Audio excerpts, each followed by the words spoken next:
自从第2次鸦片战争英法联军攻打中国之后，日本国内官员当时可真是提心吊胆，他们就担心下一个目标会是日本。果不其然，公元1863年，英国舰队炮轰了萨摩藩，第2年，西方船只又袭击了长州藩。这一连串的打击让日本战略家们萌生了一个念头：能不能和中国联手，共同对付西方列强？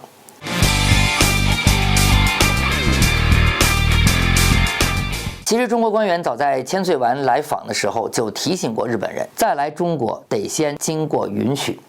可好奇的是呢，2年后，日本商船建顺丸未经批准停靠上海，中国人竟没有驱逐。第2年呢，常州藩的商船再来，还是被默许上岸做了生意。这种睁一只眼闭一只眼的态度，似乎呢暗示着转机。到了公元1860年代的早期，甚至明治天皇还没有继位时，日本就开始主动地推进了对华外交。他们看重的不光是中国广阔的市场，更想联合中国应对西方的挑战。经过多次磋商，公元1870年9月，日本外务省官员柳原前光专程来到天津，会见了刚被任命为谈判代表的李鸿章。李鸿章这个人的眼光呢，确实毒辣。他看出明治维新后日本军力增长飞快，担心日本强大后会反过来要挟中国。但他也承认建交有必要，尤其欣赏日本能限制西方传教士的活动。那次会谈气氛特别坦诚，因为双方都明白合作抗西对2国都有利。也就是1年后，公元1871年9月13日，李鸿章和日本钦差伊达宗成在天津签下了中日修好条规。这可是中日历史上第1份正式的外交文件。条约里白纸黑字写着，2国互不侵犯，一方遭外国侵略时，另一方要提供援助。可谁曾想，几个月后，日本突然反悔，想删除互助条款，还要追加最惠国待遇。李鸿章当场拍了桌子，坚决不肯退让，条约批准就这么搁置了。直到公元1873年的4月，日本才不得不接受原条款，放弃了特权要求。最终2国领袖呢达成了一个共识：中日同文同种，合作应对西方，才符合双方共同的利益。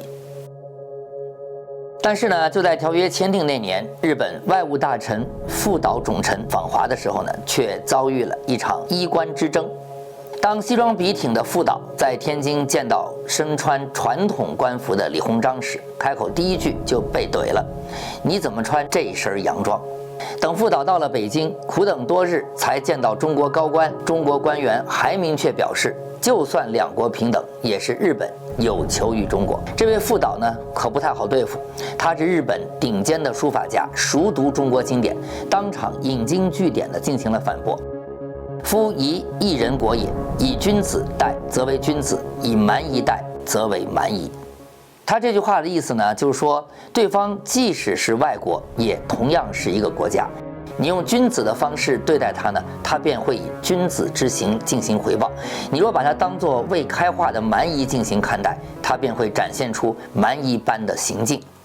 那么更绝的是呢，副岛后来成了近代第1个见到中国皇帝的日本人。清廷原本要求他行3跪9叩大礼，但副岛凭借深厚的汉学修养，居然只鞠了3躬就被特许觐见了。回国的途中，李鸿章在天津再次见他，态度大变，甚至举杯共祝中日永谊。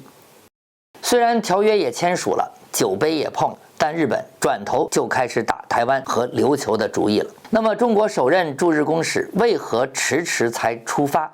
李鸿章送出10万发子弹，又能否换来真正的和平呢？